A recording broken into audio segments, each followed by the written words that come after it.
Well, we are back again. Talk the line, gentlemen. Colin Cowherd, Jason McIntyre from the comfort of his library. I love that background. We will get to that later, though. We have a lot to discuss, gentlemen. Wild card weekend is upon us. 6 games we will break down as we do every week. And of course, the addition of that 7th seed in each conference means more action for all of us, an extra 2 games. So Colin, when you take a look at this board here, what jumps out right off the bat?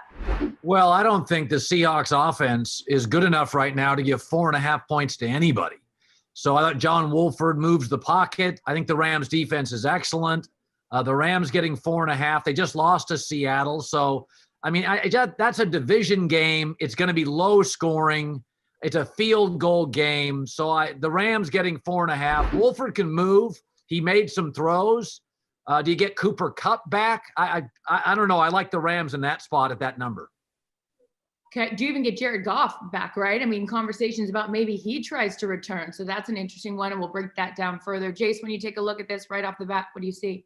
The first game I bet, Charissa, was, the Baltimore Ravens here going on the road. Rematch from earlier this season, a game they had won, and the last year's playoff game against Tennessee. The Titans defense is a joke. There's no way I can get behind backing them. I love the Ravens. And then a quick teaser. Teasers have been great this year. I'm just looking for a third team. I have the Saints for sure. Tease them down, tease Tampa Bay down, and maybe Colin or you can give me a third team to tease down. 6.5 point teaser. I don't like those big numbers in round one. Yeah. Perfect. Well, let's get into it. Our first game we'll break down here is the Browns and the Steelers. We're looking 3.5 here with a point total of 46.5. Colin, who do you like and why?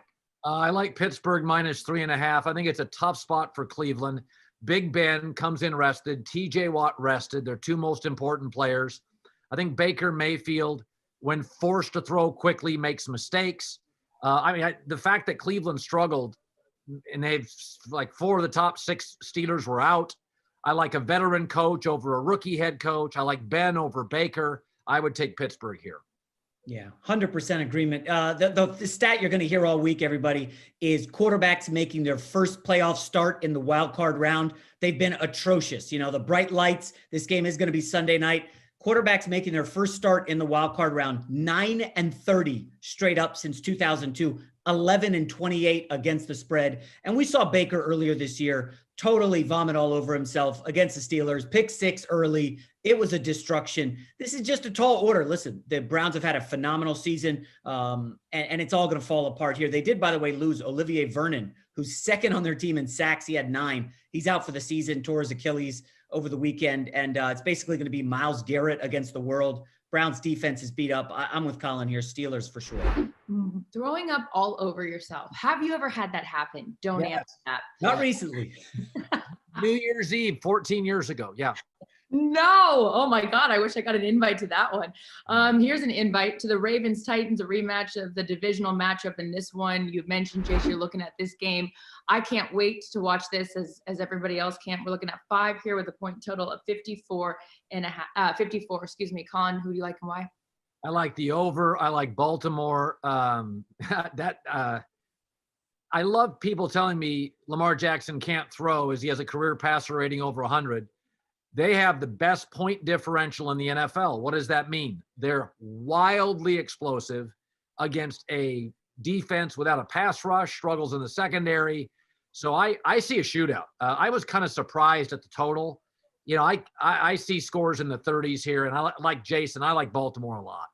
Yeah, I rewatched like a nerd the earlier meeting. You can watch the condensed version online, and Baltimore totally controlled that game in Tennessee. And then one bad mistake by Lamar Jackson, and they were missing, by the way, when Derrick Henry rushed for like $130. They were missing 2 defensive linemen who are factors. Calais Campbell, he will definitely be back. That's enormous for them. I mean, if you remember last year's playoff loss to Tennessee, Derrick Henry had like 190 yards. They said, our number one priority, let's go get defensive linemen and let's draft Patrick Queen, a sideline-to-sideline linebacker. Like, they're ready for this game. And the narrative of, Lamar can't win a playoff game. When you hear that, just definitely turn off the radio or switch the channel. That's a silly narrative. I'm telling you, Baltimore is the side here. I love the Ravens. I also like that they say he can't win a playoff game. He's only 0-2. I mean, there's not been like 17 years of playoff games for Lamar Jackson in this one. Definitely going over. Tennessee has given up an average of over 38 points a game over their last 4 or 5. And we know what Baltimore can do. They're 5-0 against the spread in their last 5, also putting up a ton of offense. Moving back to Colin's first game that jumped out at him, Rams Seahawks here at 4.5 and 43 on a point total. I know I sort of intimated at that idea, like Jared Goff, we don't know if he'll be back. Cooper Kupp, Michael Brockers, all of that being held, in place. Who do you like, Jace, in this one, since we know where Colin's at? Yeah, Colin and I were talking yesterday, and he mentioned this idea that Goff could play. And then I started reading. He had 3 screws put in his thumb, and he's going to try to throw a football like a week later. Now, the interesting thing for Seattle is they lost Jamal Adams in their game Sunday. He went down with an injury. Pete Carroll spoke earlier today and said, we don't know if we're going to have Jamal Adams or Jerron Reed, a defensive lineman who's been pretty good for them this year. So I think we'll see some gamesmanship, right, from McVay all week. Well, it might be the Wolf of Wall Street, John Wolford, or it could be Jared Goff. You guys are just going to have to prepare for both of them. I think the Rams are going to keep this tight. I would look at the under, and 4.5. That's a big number for a Seattle offense. I mean, Colin, you've seen them. Carissa, you know this team. They can't move the football. They had 109 yards of total offense heading into the fourth quarter against San Francisco yesterday. Like, this is just a Seattle offense in a big funk right now. I would look at the Rams here. Seattle's whole narrative is always like, we're going to wait into the fourth quarter and have some heroic thing happen. Why do we do that? There are 4 quarters for a reason. Maybe have some offense in the first 3, and we don't have to rely only on the fourth quarter. Going back to the screws, you guys can't see this. I have 4 screws in this index finger of mine, and I can do the show just fine. So Jared Goff, get out there. I've had so many screws put in my head. I'm still crushing. Yeah, and here, screw loose. Never heard of it. Bucks, Washington. We're looking at 8 here and a point total of 46.5. The weather will be 40 degrees. Colin, I know that you and Greg Jennings were talking weather today, amongst a lot of other things on your show, and the factors. Tom Brady does not want to be cold again, but he will do it for 3 hours if he has to. Who do you like here and why? I like Washington, actually. I think the defensive front for Ron Rivera will ugly the game up.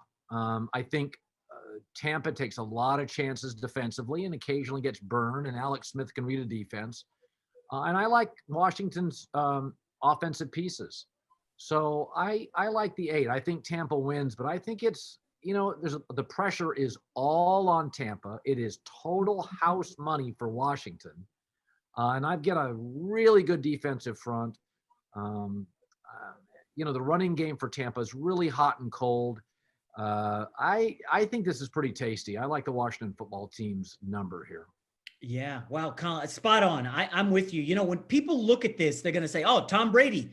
And they're going to look through this game and say the Washington football team had a losing record and we get Brady versus Aaron Rodgers next week. And people are going to forget, Tom Brady's been awful at night this year. I know he's TB12. I go to bed at 8:00 and get my 12 hours sleep.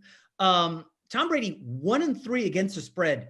1-3 record and 0-4 against the spread in night games this year. And that's kind of a decent sample size, and all the teams were pretty good. So that's one thing. The other angle is Chase Young. We've seen him dominate games as a rookie. He's going to be going up against a guy named Donovan Smith, left tackle, who came out of Penn State. He was okay. He's given up 6 sacks this year, tied for most at his position. Okay. And he's also given tied for first in penalties as a left tackle. Khalil Mack destroyed him earlier this season.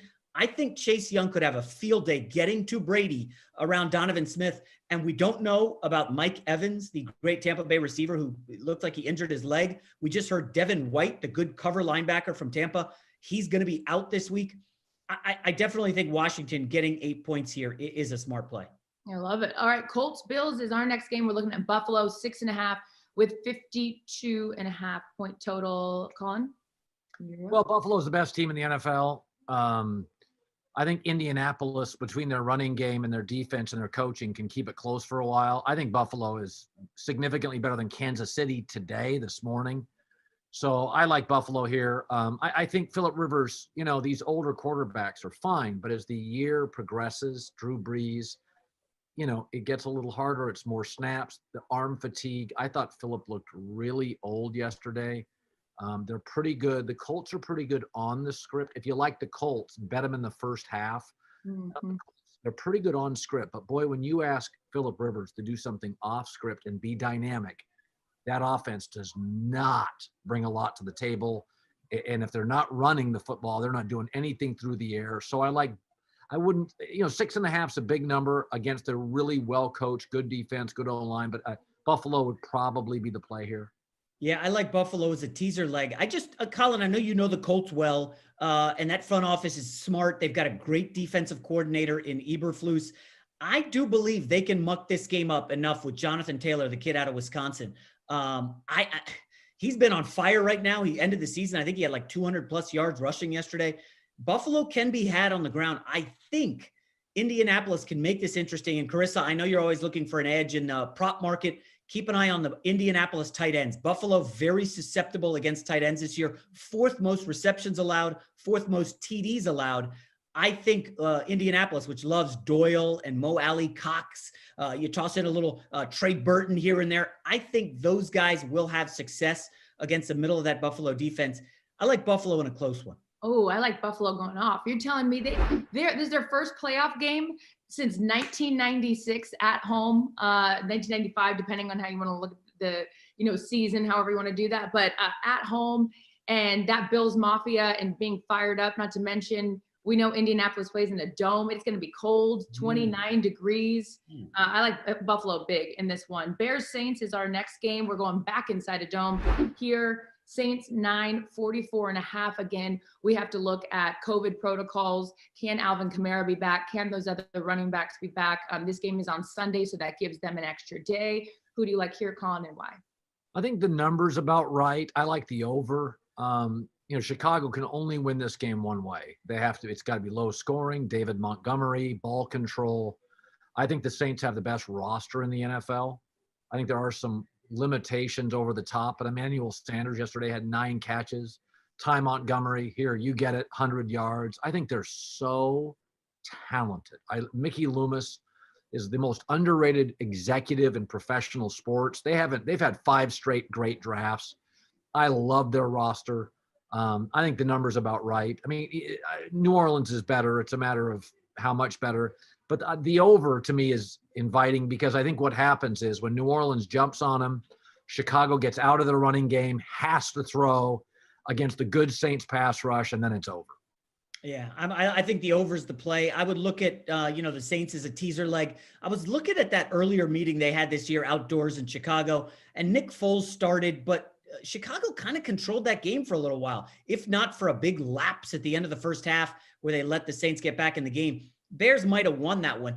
I just have to say this, guys. I'm not a believer in Trubisky. I know there was a lot of steam backing the Bears yesterday against Aaron Rodgers. I don't know where that's coming from. Let's be realistic. Mitch Trubisky is at his best handing off the football. When you ask him to try to come back from down 10, that's just not in his DNA. He can't do that. He can't read the defenses quick enough. And this Saints defense, they've been playing really strong in the second half of the season.